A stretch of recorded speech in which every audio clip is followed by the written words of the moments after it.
Statements हो जाएंगी। कैसे बदली जाती है?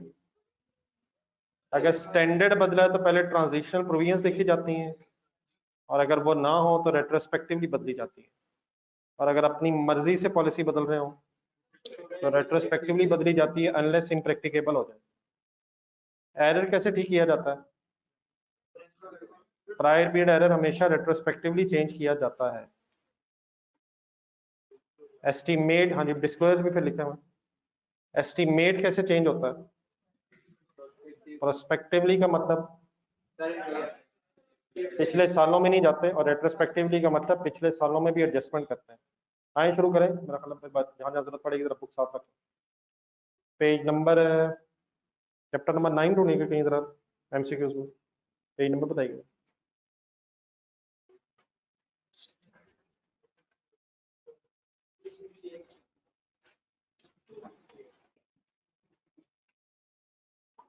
पेज 268 जी, जज़ाकल्लाह जी। फुल कंसंट्रेशन से कुछ बड़े अच्छे पॉइंट्स भी इसमें हैं। नंबर 1 पढ़ें।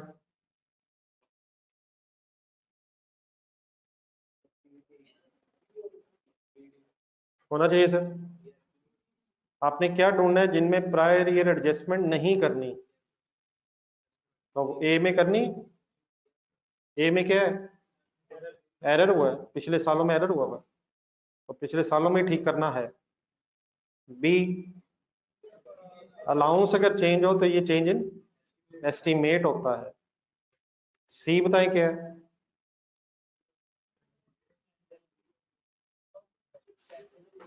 स्टैंडर्ड बदला है लेकिन उसमें बताया नहीं कि पॉलिसी कैसे चेंज करनी है, तो फिर रेट्रोस्पेक्टिवली करनी है, मींस पिछले सालों में एडजस्टमेंट करनी है। और डी, अगर मेथड चेंज हो जाए तो it is change in accounting estimate. Usual life बदल जाए, रेजिडुअल वैल्यू बदल जाए, मेथड ऑफ डेप्रिसिएशन बदल जाए, चेंज इन एस्टीमेट के तौर पे प्रायर ईयर में एडजस्टमेंट नहीं होती, सिर्फ करंट ईयर में एडजस्टमेंट होती है। WDV is depreciated over remaining useful life. कौन सी 3 चीजें अगर बदल जाए? Life, residual value, method of depreciation. तो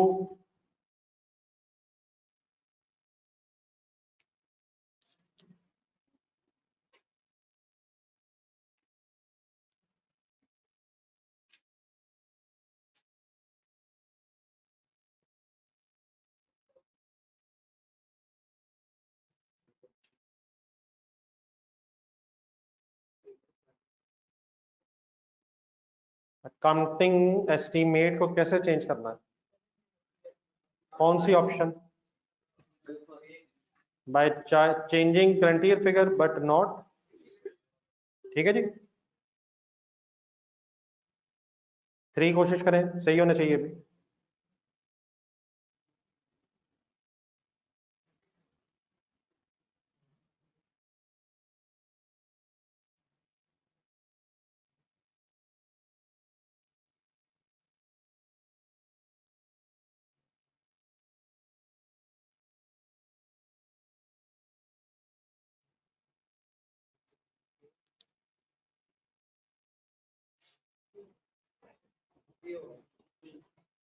पता आपको है लेकिन आप पढ़ते हुए गलती कर रहे हैं।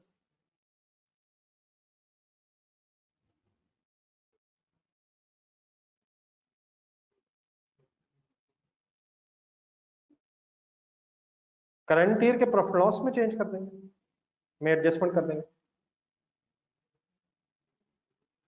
प्रीवियस ईयर में एरर हुआ तो ए जिन्होंने बोला वहां तो लिखा हुआ है current period through profit loss, profit and loss में करंट पीरियड में एडजस्टमेंट करना है। क्या होना चाहिए? रेट्रोस्पेक्टिव होना चाहिए, लेकिन यहाँ जो वर्ड्स लिखे हैं उनके मुताबिक कंपैरेटिव अमाउंट्स रीस्टेट होनी चाहिए, पिछले साल की कंपैरेटिव अमाउंट्स रीस्टेट होनी चाहिए, और डिस्क्लोजर भी नोट्स में होना चाहिए।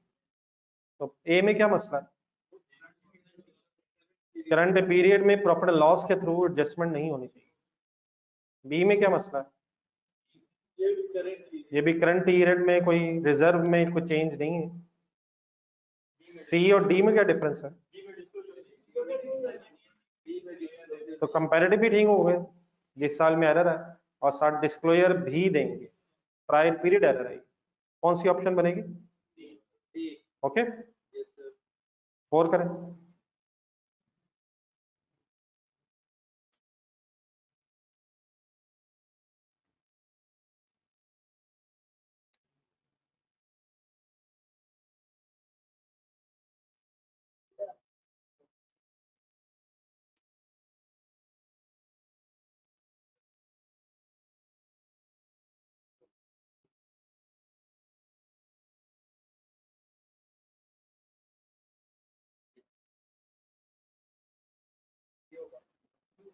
जाने दे यार, इतने कॉन्फिडेंस से सीधी सी बात अभी हो रही थी, अभी तो बात हुई है।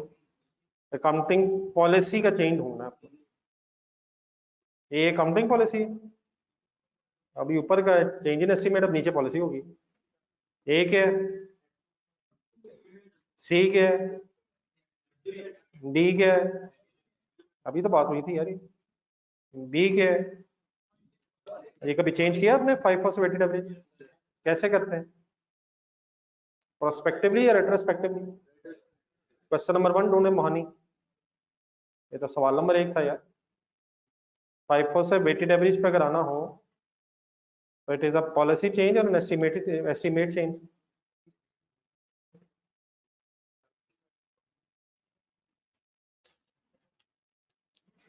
मोहानी यार, 5 से वेटेड एवरेज या वेटेड एवरेज से 5 का मैं अपने फॉर्मूला बदलना, तो it is a change in policy या एस्टीमेट। पॉलिसी है यार, देखिएगा जाके अगर रेट्रोस्पेक्टिवली किया हुआ 2008 7 6 सारे सालों में किया हुआ। ठीक है 5 करें, बल्कि साथ इसका नाम लिख लें मोहानी। पेज नंबर बताएं मोहानी।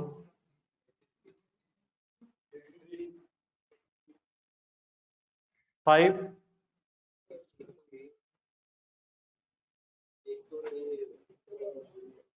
कोई आसान महसूस हो ना तो उसे 5 7 10 सेकंड और दे दें, कहीं आसान ना गलत हो रहे।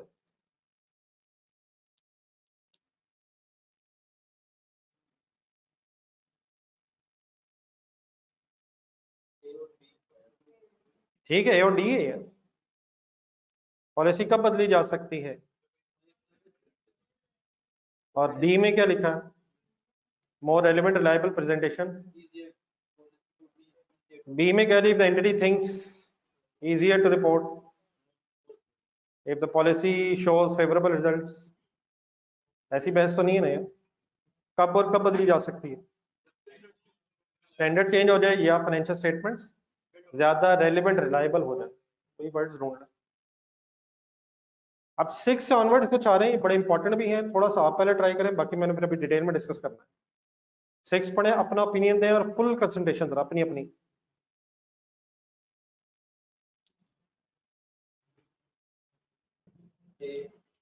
जी बिल्कुल सही है, ऐसे गलत तरफ ना जाइएगा, सीधी सी बात अभी करके आए हैं शायद आप।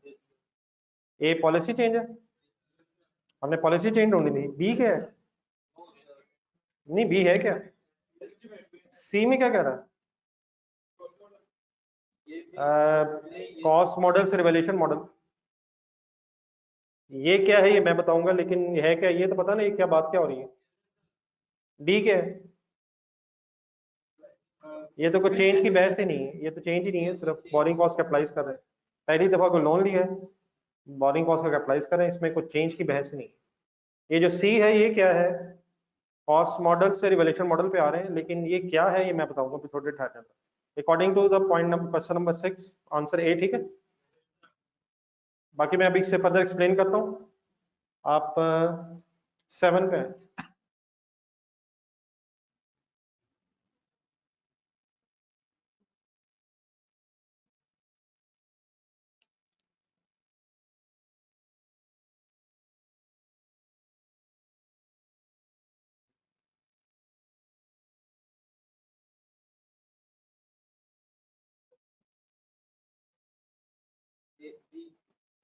नहीं डी बेटा नहीं है, डी तो simply lower of cost NRB की बात हो रही है, वो चेंज नहीं है। हाँ जी बी है, ये मेरे से सुने जरा। ए क्या है, 7A रेजिडुअल वैल्यू चेंज हो रही है, तो ये तो एस्टिमेट चेंज है। सी में जाए, ये भी मेथड चेंज हो रहा है। डी में लोअर ऑफ कॉस्ट एनआरबी का प्रिंसिपल अप्लाई हो रहा है, इसमें कोई चेंज नहीं है। बी में क्या है, पहले इसकी ट्रांसलेशन जरा करें जरा। Change in reporting depreciation charges as ये डेप्रिसिएशन की अमाउंट में चेंज आ रहा है या डेप्रिसिएशन को लिखने में चेंज आ रहा है? कहाँ की बजाय कहाँ लिखा जा रहा है? एडमिन एक्सपेंसेस की बजाय कॉस्ट ऑफ सेल में लिखा जा रहा है। ये मैन्युफैक्चरिंग बिजनेस अगर हो तो कॉस्ट ऑफ सेल और एडमिन में डेप्रिसिएशन आ जाती है। तो अगर आपने डेप्रिसिएशन को प्रेजेंट करने में चेंज किया है तो फिर पिछले साल में, फॉर एग्जांपल इस साल अगर आपने डिसाइड किया है कि डेप्रिसिएशन अपने कॉस्ट ऑफ सेल में लिखनी है एडमिन की बजाय, तो फिर पिछले साल में जाके भी प्रेजेंटेशन बदलनी है, वरना कंपैरेटिव फिर कंपेरेबल नहीं रहेगा। मसलन इस साल अगर आपने डेप्रिसिएशन कॉस्ट ऑफ सेल में लिखी है, पिछले साल एडमिन एक्सपेंसेस में लिखी है, तो ये फिगर्स कंपेयर नहीं हो सकेंगे। तो यहाँ डेप्रिसिएशन की कैलकुलेशन नहीं है, यहाँ क्या प्रॉब्लम आया, डेप्रिसिएशन की प्रेजेंटेशन। तो अगर आपने करंट ईयर में कोई डेप्रिसिएशन की प्रेजेंटेशन बदली है, बल्कि यहाँ सिर्फ डेप्रिसिएशन है, तो किसी भी एक्सपेंस की प्रेजेंटेशन आपने करंट ईयर में चेंज किया है तो फिर कंपैरेटिव ईयर में भी रिप्रेजेंट की होनी चाहिए ताकि कंपैरिजन सही हो सके। ठीक है, तो साल लिख रहा है प्रेजेंटेशन चेंज हो रही है। तो presentation of expenses, presentation should be change. बताएं प्रोस्पेक्टिवली या रेट्रोस्पेक्टिवली? अगर प्रोस्पेक्टिवली सिर्फ कर देंगे, रेट्रोस्पेक्टिवली नहीं करेंगे तो उससे क्या प्रॉब्लम आएगा? हाँ जी, कंपैरिजन नहीं हो सकेगा। तो presentation should be change retrospectively. और हमने क्या ढूंढना था, एक ऐसी पॉलिसी। पॉलिसी चेंज कैसे होती है? वो भी रेट्रोस्पेक्टिवली होती है ना, तो उसी एंगल से ही बात हो रही है। वन क्या था दोबारा बता दें। ए, एस्टिमेट चेंज सिर्फ प्रोस्पेक्टिवली करेंगे। सी में भी मेथड चेंज है, और डी में तो लोअर ऑफ कॉस्ट और एनआरबी का प्रिंसिपल अडॉप्ट हो रहा है, कोई ऐसा चेंज नहीं है। Reducing the value of inventory from cost to NRB, ये है वैसे प्रेजेंट में कॉस्ट टू एनआरबी। ये ठीक है प्लीज? 7 ठीक है सर? 8 करें जरा।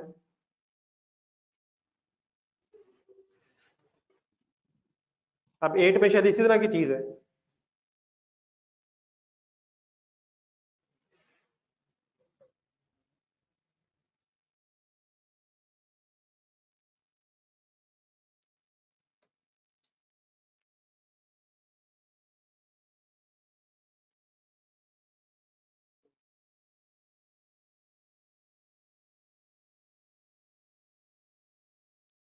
जी होना चाहिए।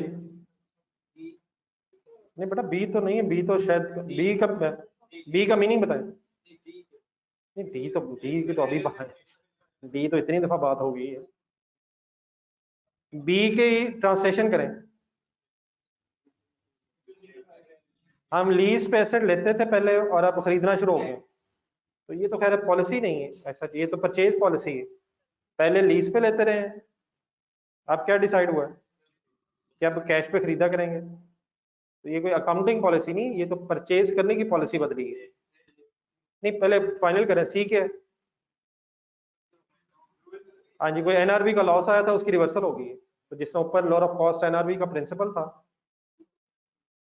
हाँ जी, उसके reversal of write down to inventory. अगर लोअर ऑफ कॉस्ट एनआरबी का प्रिंसिपल अडॉप्ट किया और बाद में एनआरबी बढ़ जाए तो उसकी एक रिवर्सल है। और डी के जो डी कह रहे थे आप, ये तो यूजफुल लाइफ है। हमने क्या ढूंढना है, क्या एस्टिमेट चेंज ढूंढना है? तो इसमें ए दोबारा टिक लगाएं और इसकी रीजन अब आप बताएं। ये भी वही प्रेजेंटेशन है। पिछले सालों में कमीशन को कहाँ लिख रहे थे? मेरा ख्याल है पिछले साल अदर इनकम में, और अब इसे रेवेन्यू में लिख रहे हैं, ऐसे ही। Classifying commission earned as revenue in the statement of profit loss having previously classified it as. पिछले सालों में क्या कर रहे थे, और इस साल हम उसे मेन रेवेन्यू में लिखना शुरू हो गए, तो फिर पिछले साल भी क्या करना चाहिए कि अदर इनकम से निकाल के, तो इसके साथ भी लिख रहे हैं, ये भी प्रेजेंटेशन चेंज हो रही है। तो अगर इनकम्स और एक्सपेंसेस की प्रेजेंटेशन चेंज हो रही है तो प्रोस्पेक्टिवली रेट्रोस्पेक्टिवली, रेट्रोस्पेक्टिवली का मतलब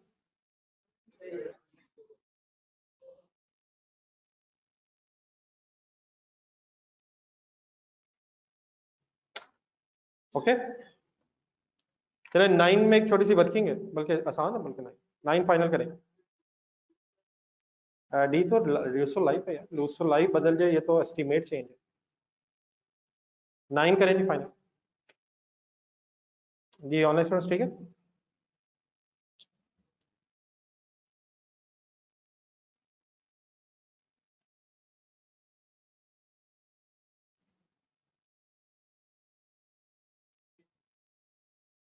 ना करो यार।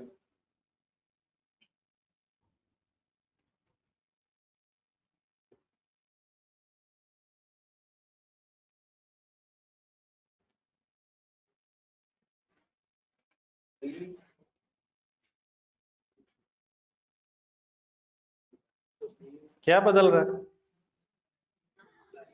यूजफुल लाइफ बदल रही है, तो चेंज इन एस्टिमेट है और रेट्रोस्पेक्टिव होगा। जैसे मर्जी हुई है, एस्टिमेट चेंज हमेशा प्रोस्पेक्टिवली होता है, तो पिछले सालों में ही होता है। पिछले सालों की डेप्रिसिएशन चेंज नहीं होती, प्रोस्पेक्टिवली डेप्रिसिएशन चेंज होती। WDV is depreciated over remaining useful life. Estimate का चेंज हमेशा प्रोस्पेक्टिवली है यार, ठीक है सर। तो पिछले सालों में खरीदना। ये प्लीज 9 का आंसर क्या है जी? डी ठीक है सर। 10 करें।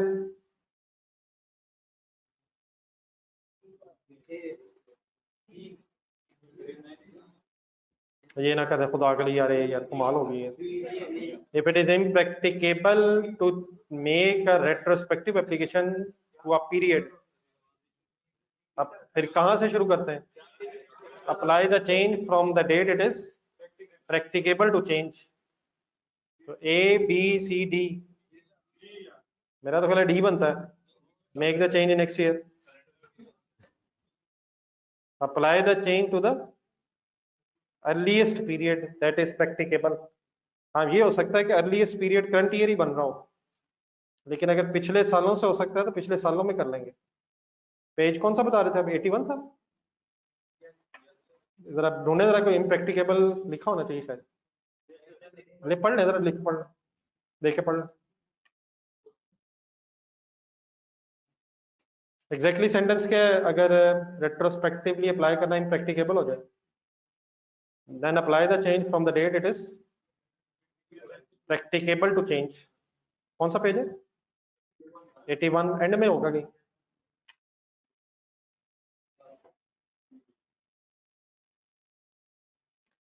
असूलन रेट्रोस्पेक्टिवली का क्या मीनिंग होता है? पिछले सारे साल। लेकिन अगर पिछले सारे सालों की इंफॉर्मेशन नहीं है तो कहां से? जहां से इंफॉर्मेशन हो। और अगर पिछली कोई भी इंफॉर्मेशन ना हो तो फिर मजबूरन करंट ईयर से। लेकिन सही वर्ड्स क्या है? From the earliest period that is practicable. चले सर, अब 11 से जरा गेम शुरू हो रही है।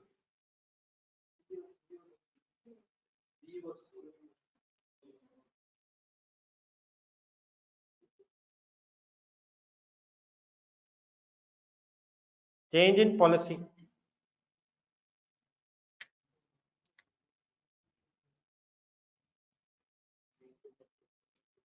ये पॉलिसी चेंज है। हाँ जी, ये तो पहली दफा ग्रांट मिली है और उसे डेफर कर लिया है, तो ये तो कोई चेंज वाली बहस ही नहीं है। बी,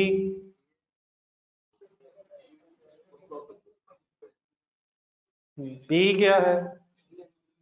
सी पढ़े। ये पॉलिसी चेंज है, ये वंस अगेन रिक्लासिफिकेशन हो रही है। डी फाइनल बताइएगा। एस्टिमेट चेंज है, तो सी तो पॉलिसी चेंज है, बी भी पॉलिसी चेंज है। अब फुल कंसंट्रेशन रखनी है आपने, क्वेश्चन नंबर 6 ढूंढना जरा, ये MCQ नंबर 6 ढूंढना।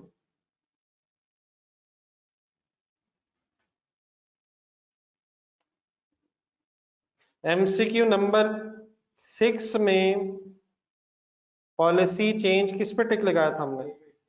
ए पे। वहां भी सी ढूंढना है, वहां भी adoption of revaluation model for non current asset था, previously held at cost. Policy change में लेकिन उसको टिक नहीं लगाया था, ऐसे ही है। ओ यार ऐसे ही है यार। तो अब यहाँ एक सी को तो टिक लगा दिए लेकिन दो ढूंढने हैं। अब मेरी बात जरा पूरी जब तक ना अपनी तरफ से कंक्लूजन नहीं निकाल लेनी, गौर से सुनना जरा, वन सेकेंड 6 सामने रखना जरा। ये जो कॉस्ट मॉडल से रिवैल्यूएशन मॉडल पे आते हैं हम, ये भी पॉलिसी चेंज है, लेकिन ये पॉलिसी चेंज IAS 8 के मुताबिक नहीं होती, ये पॉलिसी चेंज IAS 16 के मुताबिक होती है। एक सेकंड के लिए जरा रिवैल्यूएशन ज़हन में लाएं जरा। जब आप रिवैल्यूएशन करते हैं कॉस्ट मॉडल से रिवैल्यूएशन मॉडल में जाते हैं तो पिछले सालों को चेंज करते हैं या जिस डेट पे रिवैल्यूएशन होती है वहां से चेंज करके आगे चले जाते हैं? तो अब मेरे वर्ड दोबारा सुने, कॉस्ट मॉडल से रिवैल्यूएशन मॉडल पे आना पॉलिसी चेंज है, लेकिन ये पॉलिसी चेंज IAS 8 के मुताबिक अप्लाई नहीं की जाती, ये IAS 16 के मुताबिक अप्लाई की जाती है। विच मींस IAS 8 तो ये कहता है कि पॉलिसी चेंज को रेट्रोस्पेक्टिवली अप्लाई करना है, लेकिन रिवैल्यूएशन को हम रेट्रोस्पेक्टिवली अप्लाई इसलिए नहीं करते क्योंकि रिवैल्यूएशन पे IAS 8 एप्लीकेबल नहीं है, इस पे IAS 16 एप्लीकेबल है। मैंने क्या सेंटेंस बोला दोबारा सुने, रिवैल्यूएशन मॉडल पे आना पॉलिसी चेंज है, लेकिन किस स्टैंडर्ड के मुताबिक इसका ट्रीटमेंट नहीं है? इसका IAS 16 के मुताबिक ट्रीटमेंट है। तो असल में क्वेश्चन नंबर 6 में उसने पूछा ये था, पूरा सेंटेंस पढ़ रहा, which one of the following would be treated under IAS 8 as a policy change? तो IAS 8 के मुताबिक पॉलिसी चेंज सिर्फ ए ही है। अब आए 11 पे, यहां उसने पूछा which two of the following would be treated as a change of accounting policy. अब यहाँ स्टैंडर्ड का नहीं कह रहा, IAS 8 के मुताबिक या IAS 16 के मुताबिक ये बात नहीं कह रहा, तो ये पॉलिसी चेंज है। यहां क्यों टिक लगा रहा हूं और वहां क्यों टिक नहीं लगाया? वहां पूछ रहा था IAS 8 के मुताबिक पॉलिसी चेंज कौन सी है, तो वहां रिवैल्यूएशन IAS 8 के मुताबिक पॉलिसी चेंज नहीं है, और यहाँ वो सिर्फ ये पूछ रहा है पॉलिसी चेंज कौन सी है, और स्टैंडर्ड का नाम नहीं ले रहा, इसलिए ये दोनों पॉलिसी चेंज है। लेकिन यकीनन बी का ट्रीटमेंट IAS 16 के मुताबिक ही होना है और सी का ट्रीटमेंट IAS 8 के मुताबिक होना है। यहाँ तक बात मेरी समझ आ गई? अब ये जो मैंने बहुत कुछ बोला इसको लिखने की जरूरत नहीं है, ये अभी एक दो इस तरह के और आएंगे फिर वो करवा दें जरा, उसके बाद अगर जरूरत पड़ेगी तो कुछ एक सेंटेंस भी लिख लेंगे। ठीक है, ठीक है सर। अच्छा यहाँ मिक्स नहीं होना चाहिए कि IAS 40 भी है। IAS 40 में कॉस्ट मॉडल से फेयर वैल्यू मॉडल पे आ सकते हैं, ये भी पॉलिसी चेंज है। हाँ नहीं, ये IAS 40 के मुताबिक नहीं है, ये IAS 8 के मुताबिक ही है। जरा ये पेज नंबर ढूंढे वॉल्यूम 1 का 74। तो मैं जरा बात जरा पूरी कर दूं, गलत तरफ नहीं जाना। मेरा ख्याल है 74 ही होना चाहिए, जरा ढूंढने का फखर IAS 40 74 शायद ना हो, थोड़ा आगे शायद 240s में ढूंढा था। ये मंडे जहां था, मंडे लिमिटेड, वॉल्यूम 1 में ही होगा मेरा ख्याल, मंडे 184, उससे थोड़ा सा आगे जाए फखर भी वही होगा, फखर 184 पे, और जान दे यार नहीं इसमें थोड़ा सा ढूंढे, इसमें इन्वेस्टमेंट प्रॉपर्टी है बीच में, इसको जरा होमवर्क रखें, इसमें आपने रेट्रोस्पेक्टिवली पॉलिसी बदली हुई है। तो बात अब पूरी क्या हो गई है, IAS 16 में अगर आप कॉस्ट मॉडल से रिवैल्यूएशन मॉडल पे जाएं तो ये पॉलिसी चेंज है लेकिन अकॉर्डिंग टू IAS 16 है, लेकिन अगर IAS 40 में आप कॉस्ट से फेयर वैल्यू मॉडल पे जाएं तो ये भी पॉलिसी चेंज है और एज पर IAS 8 ही है। मींस आप अगर देखेंगे जाके, और जरूर देखेंगे आई होप, तो आपने ये रेट्रोस्पेक्टिवली ही सॉल्व किया हुआ है, ये पिछले सालों में चेंज किया हुआ है आपने। तो फर्क अब क्या है, बात समझ आ गई है? IAS 16 में अगर रिवैल्यूएशन करें पॉलिसी चेंज है, पॉलिसी चेंज है लेकिन किस स्टैंडर्ड के मुताबिक नहीं है। IAS 16 में जो हम करते हैं वही है। IAS 40 में भी पॉलिसी चेंज है लेकिन उस पर IAS 8 एप्लीकेबल, और उसको जरा देख लीजिएगा, रेट्रोस्पेक्टिवली ट्रीट हुआ हुआ। बाकी जरा आगे एक दो और हैं, पहले वो कंप्लीट कर दें, फिर अगर फाइनली कुछ बात करनी हो तो आए इधर आप 12 पढ़ें।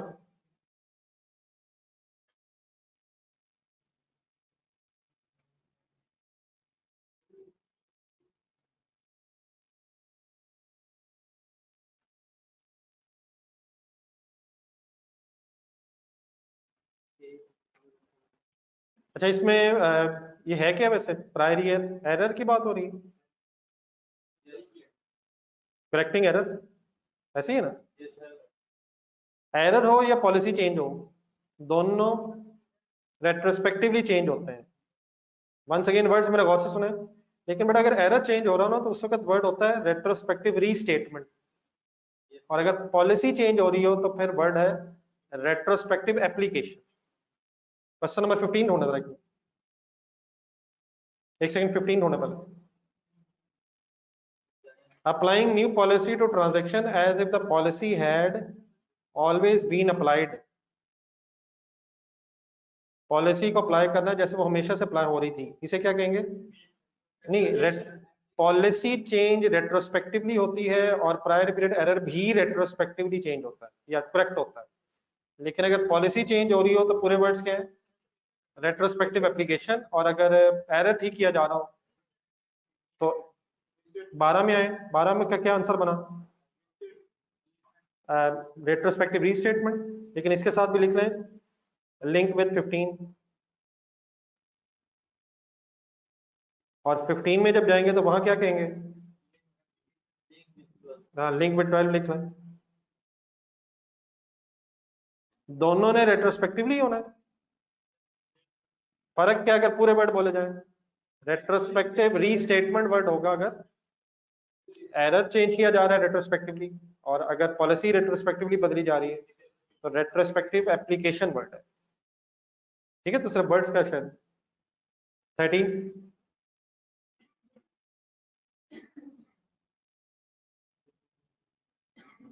सिंपल आ गया।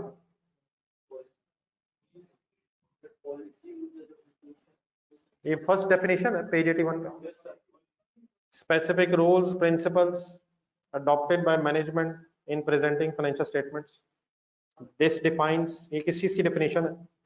Accounting policy. देखें एक नजर पेज नंबर 81, पेज नंबर 81 की फर्स्ट लाइन, अकाउंटिंग पॉलिसी की डेफिनेशन।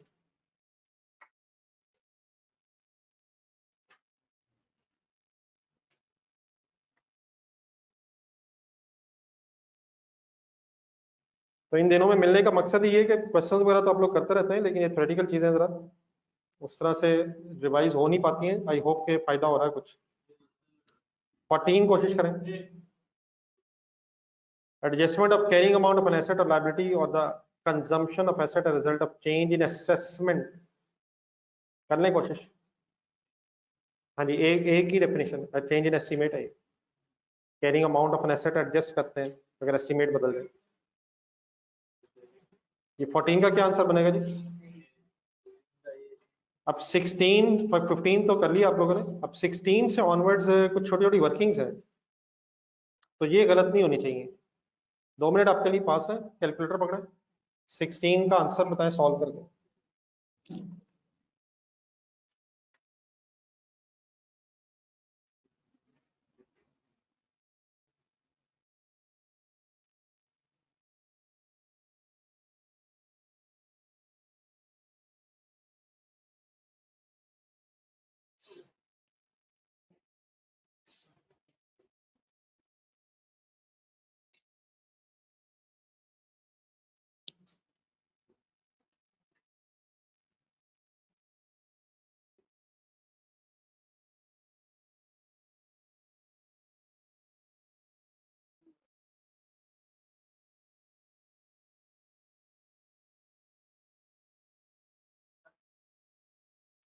जी ठीक है।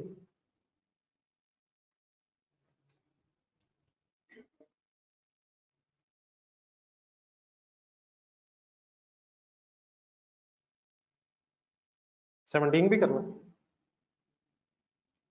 जिनका 16 हो गया 17 भी करने इकट्ठा डिस्कस कर लेते हैं।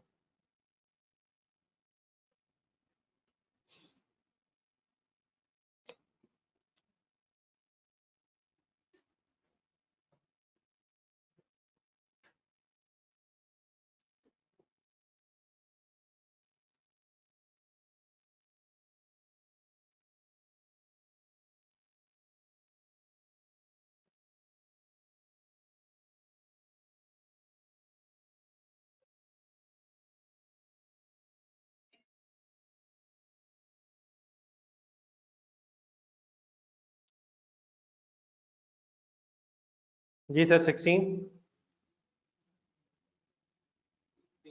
कंप्लीट हो गया, कितना? ऑप्शन डी 17 फाइनल करें। रेजिडुअल वैल्यू अगर आ गई है क्लियर होना चाहिए। WDV is depreciated over remaining useful life in both cases.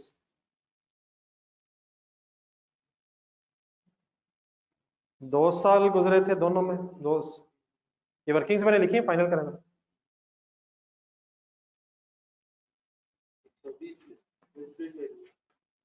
जी हाँ जी, पहले रेजिडुअल वैल्यू 120 थी और बाद में रेजिडुअल वैल्यू का एस्टीमेट भी बदल के 1,70,000 हो गया, ऐसे नहीं? दो एस्टीमेट्स बदले, रेजिडुअल वैल्यू का भी बदला और लाइफ का भी बदला।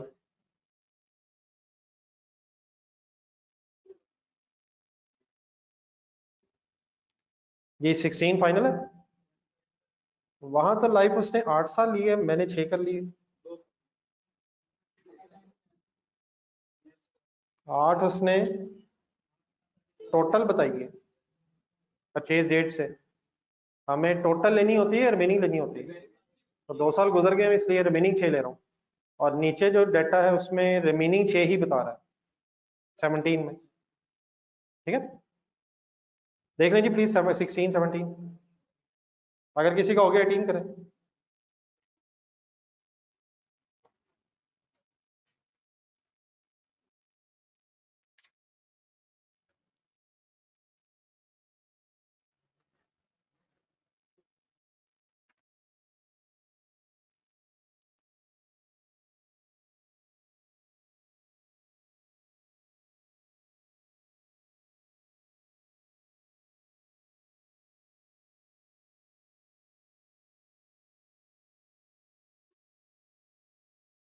Any problem in 16 17? 16 17 ये ऑनलाइन स्टूडेंट्स सब 18 कर रहे हैं, बिल्कुल ठीक है जी, 18 फाइनल होने चाहिए ये चीजें।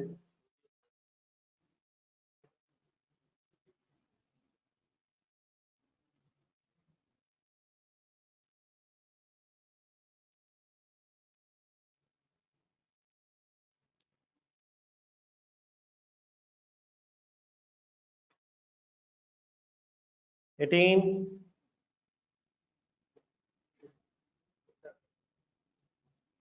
कैसे, किन सालों में एरर है? 18 जी, 18 17 16 15, आपसे क्या पूछ रहा है? 18 के स्टार्ट पे किन सालों की एडजस्टमेंट होगी? 15 16 17 और 18 की भी तो होगी। 18 की कब होगी? 18 में, 18 की 18 में होगी। ओपनिंग रिटेन अर्निंग्स जो 18 की होंगी उसमें 17 तक का प्रॉफिट आ रहा होगा, तो 15 16 17, ठीक है। फिगर्स क्या है? 15 16 17, 3 प्लस 4 इट मींस 11 मिलियन कहां से लेस होना चाहिए? ओपनिंग रिटेन अर्निंग्स ऑफ 2018 से। Any confusion? 19 फाइनल करने की कोशिश करें जी, ऑनलाइन स्टूडेंट्स ओके प्लीज।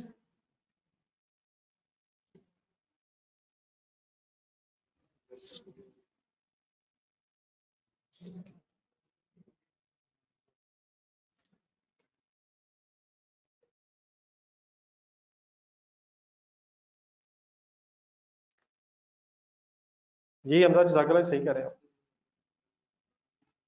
जी 19 पे क्या पूछ रहा है? 18 के प्रॉफिट में कौन सी एडजस्टमेंट करेंगे? 18 वाली। बाकी कहाँ करेंगे? 17, 16, 15 वो ओपनिंग में करेंगे जिससे पहले आपने बताया। समझ आ गया अब सारा? 18, 19 समझ आ गए? क्या आंसर है 19 का? ऑप्शन ए ठीक है। ये 20th भी करना चाहिए, अभी मैंने थोड़ा सा आपको आइडिया दे, जरा पढ़ के देखें को याद आता है। अभी थोड़ी देर पहले बात हो रही थी।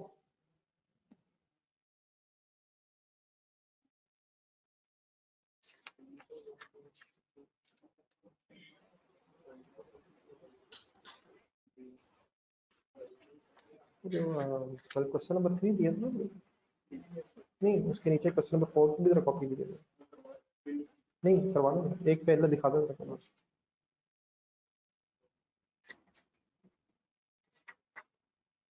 जी सर 20th।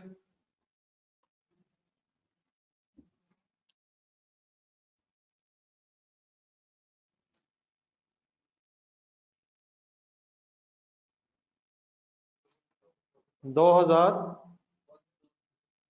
2013 के प्रॉफिट्स में इफेक्ट पूछ रहा है। नहीं 1.6 सही कह रहे हैं आप, कर ले वर्किंग, फाइनल आंसर बताएं। स्टॉक के कम ज्यादा होने से को प्रॉफिट पे इफेक्ट आता है? क्लोजिंग स्टॉक के कम होने से क्या होता है? और ओपनिंग स्टॉक के कम होने से? तो 2012 का क्लोजिंग स्टॉक कितने से कम हो रहा है? 1.6 से। 13 का 2 से। हिम्मत नहीं करते? ढूंढने पे चलो। कम हो रहे हैं ज्यादा हो रहे हैं?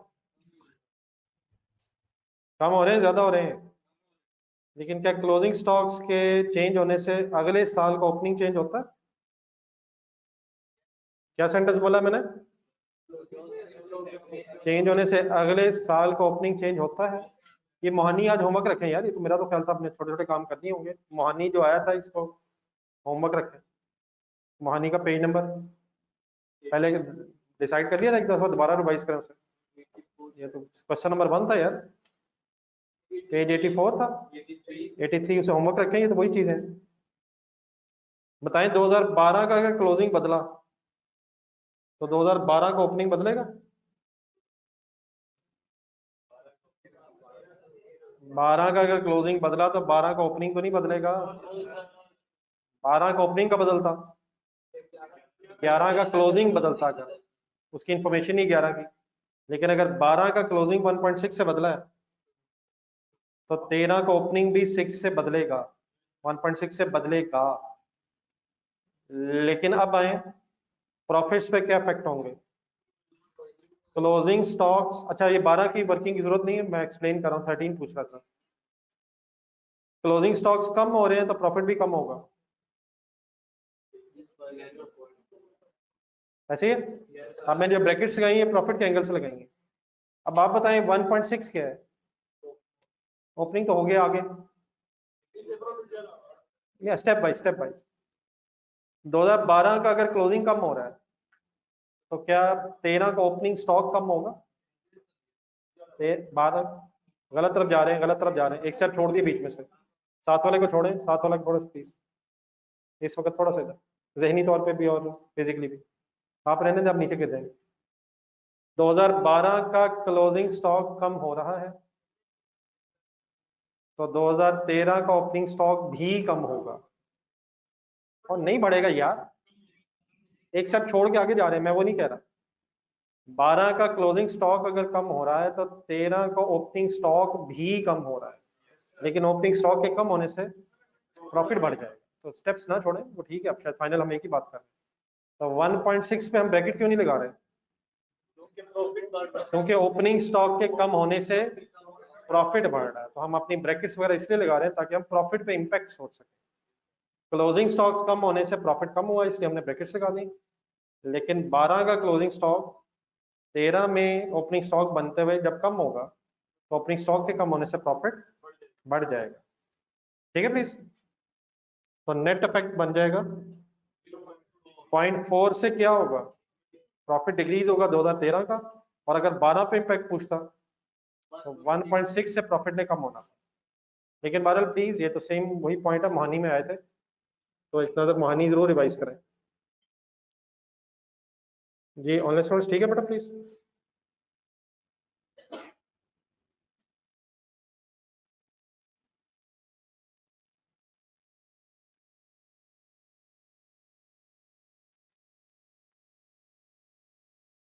वो ठीक है सर। अब इसके बाद बेटा जो 21, 22 और 23 हैं, ये वही है पॉइंट्स जो थोड़ी देर पहले अभी मैं रिवैल्यूएशन और इन्वेस्टमेंट प्रॉपर्टी दिखा रहा था आपको। तो ये तीनों आपने फाइनल करवाने हैं। रेडी है सारे? Full concentrate 21। अब इसमें कोई ऐसी चीज नहीं जो आपको ना पता हो, और जब तक मैं ना कहूं तब तक प्लीज आंसर नहीं। 21 का आंसर अपना अपना सोच लें।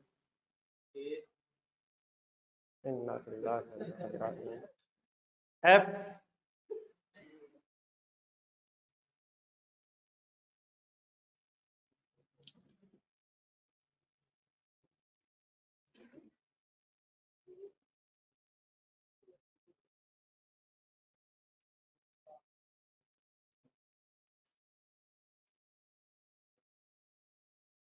ये जो थ्योरेटिकल होता है ना, इनमें शायद जरा कंसंट्रेशन जरा ज्यादा होनी चाहिए, जरा इंग्लिश में घुमा जाता है। ढूंढना क्या है अपने, IAS 8 के डिस्क्लोजर रिक्वायरमेंट्स किस अकाउंटिंग पॉलिसी पे एप्लीकेबल नहीं है? ए पे है, ए अकाउंटिंग पॉलिसी है यार। बी पॉलिसी चेंज है, लेकिन IAS 8 के डिस्क्लोजर रिक्वायरमेंट्स एप्लीकेबल नहीं है। IAS 16 के कोई डिस्क्लोजर रिक्वायरमेंट्स हैं ज़हन में? IAS 16 के डिस्क्लोजर रिक्वायरमेंट भाईजान, name of revaluer, IAS 8। B policy change ही नहीं है, पॉलिसी चेंज है लेकिन डिस्क्लोजर्स IAS 8 के एप्लीकेबल नहीं है। सी रेवेन्यू पॉलिसी चेंज है, और रेवेन्यू रिकॉग्निशन पॉलिसी, रेवेन्यू कब रिकॉर्ड करना है, ये भी एक पॉलिसी होती है कि डिस्पैच पे करना है या डिलीवरी पे करना है, चीजें भेज दें तब करना है या जब पहुंच जाए तब करना है। मेरा तो ख्याल है नन ऑफ द अबव है। बी टिक लगाए, ये क्यों टिक लगाया हमने? ऊपर लिखा हुआ IAS 8 के डिस्क्लोजर, नीचे में टिक लगा दिया नॉट एप्लीकेबल। IAS 16 पे, IAS 16 वाले एप्लीकेबल है, IAS 8 वाले एप्लीकेबल किस पे नहीं है? ये समझ आ गया सही? इसके साथ आप लिखें लिंक विद 6 एंड 11, ढूंढे जरा 6 एंड 11, या एक सेकंड वैसे ही लिख लें, बाद में फिर अगले दो भी उनके बाद इकट्ठा कीजिएगा। लिंक विद 6 एंड 11, 20 सेकंड देखें।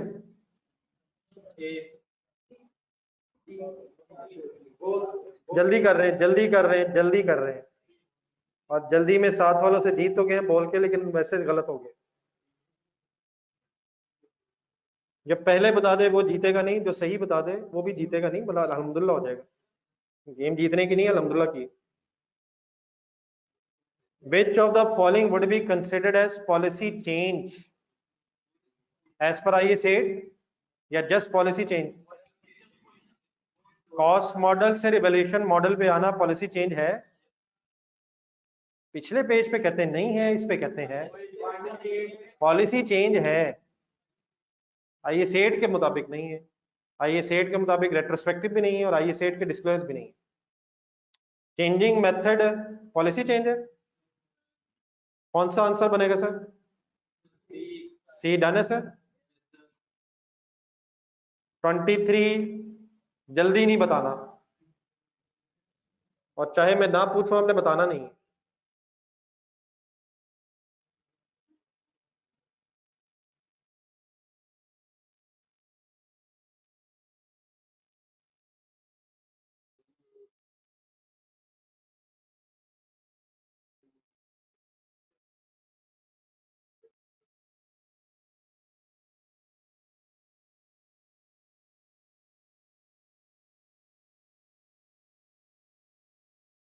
वो वीडियो देख ली थी यार, वो पेपर फिल करने वाली, होगी दोबारा शेयर। जी 23 कौन सी दो एडजस्टमेंट्स प्रायर पीरियड एडजस्टमेंट्स हैं IAS 8 के मुताबिक? पहला क्या है? ए क्या है? चेंज इन एस्टिमेट है। डी क्या है? फर्स्ट टाइम ग्रांट मिली है, वो तो चेंज है ही नहीं, ऐसे ही है। बी क्या है? चेंज इन पॉलिसी है, IAS 8 के मुताबिक है। ये IAS 40 की जो चेंज है, पॉलिसी चेंज IAS 8 के मुताबिक है। ये वही है जो पेज 184 में भी आपने घर जाके देखना। ऊपर कहते हैं नहीं है, नीचे कहते हैं नहीं। नहीं, ऊपर भी कह रहे हैं 22 देखें, 22 में भी पॉलिसी चेंज है, पॉलिसी 23 में भी पॉलिसी चेंज है, लेकिन 23 में IAS 8 के मुताबिक नहीं मांग रहा। सॉरी 22 में IAS 8 के मुताबिक नहीं मांग रहा, 23 में IAS 8 के मुताबिक कह रहा है। और सी क्या जी? सी में प्रायर पीरियड एडजस्टमेंट करेंगे? एरर हुआ भाई, लास्ट ईयर एरर है। अब क्लियर है प्लीज? अब 6, 11, 21, 22 और 23 इंडिविजुअली जरा देखें, कौन सा बोला है मैंने? 6, 11, 21, 22 और 23। आराम से इंडिविजुअली सोचें एक मिनट।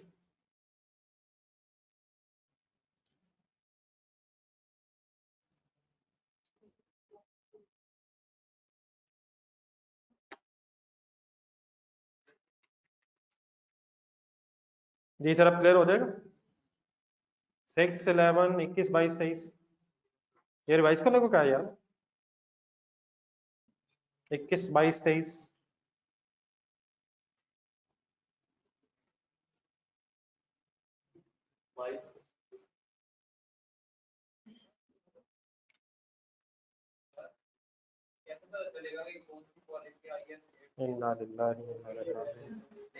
ये सर पढ़ के पता चलेगा।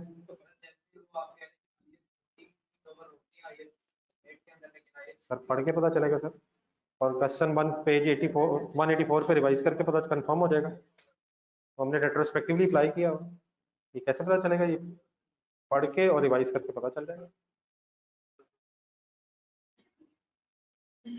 कैसे हुक्म करें, कैसे पता चलेगा? ये कैसे पता चलेगा IAS 16 पे IAS 8 revaluation model of IAS 16 पे IAS 8 एप्लीकेबल नहीं है? सोच के पता चला कि हम रिवोल्यूशन प्रोस्पेक्टिवली करते हैं और डिस्क्लोजर भी IAS 8 वाले नहीं देते। वो सवाल किया हमने रेट्रोस्पेक्टिवली, अभी नहीं मैंने बताया। 184 अपने रजिस्टर में अपने आंसर देखना, तो आपने हाथ से लिखा हो इंशाल्लाह भी आपने देखना। मैंने तो अभी याद करवाया, रिवाइज करके याद हो जाएगा। ठीक जी, मैंने आपको टाइम दे रहा हूँ 6, 11, 21, 22, 23, ये इकट्ठे देखना ना जरा, इंडिविजुअली दोबारा देख के समझ आता है। कहाँ पे लिखा पीडी, तो उसको ठीक कर लेता है। और तो नहीं कोई गलती आंसर में? खुदा का नाम नहीं है।